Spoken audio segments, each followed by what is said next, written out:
what makes a good speaker good and a bad speaker suck? And I'm going to start with you, Alan, because I know you might have to disappear quite quickly. So what makes a good speaker good and a bad speaker suck? Okay, I think it's about the audience. I think it's about understanding the audience. I think realistically, it doesn't matter if you're scripted, it doesn't matter X, Y, Z, but if you aren't understanding the audience, what they want, how they're acting, and this isn't about reacting directly to a comment popping out. This is just about being part of that audience, and which is really tricky because if you're doing a paid speaking gig, I've not done a proper paid speaking gig in front of people. I've not done that, but I imagine that's really tricky because you need to be able to work out what's going on with that audience in a nanosecond, and virtually that's even more tricky. But for me, I think it's understanding the audience, connecting with the audience, being with the audience. I think that's where the kind of magic happens, in my opinion. So absolutely. Yeah, no, I'd agree with that. That was part of my presentation today. Is it's about the audience. It's not about you.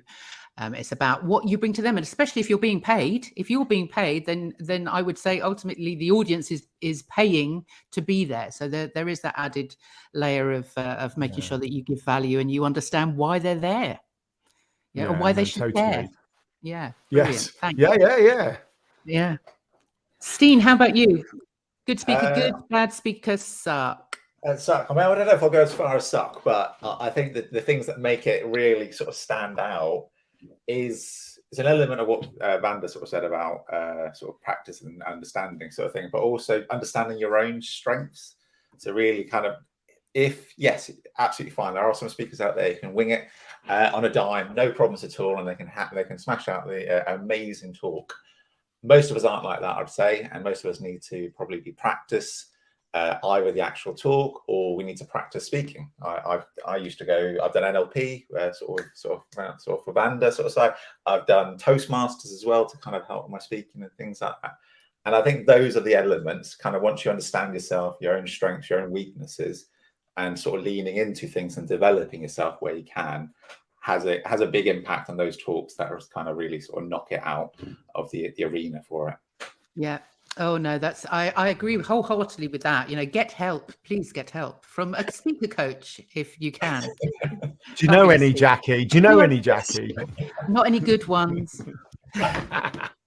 Just the best. Only great ones. Only the great ones. Yes. Brilliant. Thank you, Steen. And Vanda. Well, I wholeheartedly agree with Alan and Steen. Absolutely. And this is exactly what I was talking about in my workshop. So the workshop was confident to connect.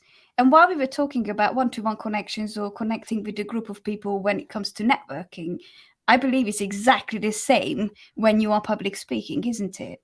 So we were talking about 3 elements of it. We were talking about your intention. What is your outcome for whatever you are doing? Your attention, is it going to be on you and putting pressure on yourself, or are you going to bring the attention to your audience, to the person or people that you are connecting with? And then your actions. Your actions, are you prepared? Are you ready for whatever comes? Are you in the physiology and in the psychology of excellence and confidence? Are you ready to connect? And then are you actually taking those actions? So I think preparation makes a great speaker, but preparation is in not over preparing, like writing everything down line by line, because you get lost in that in many cases.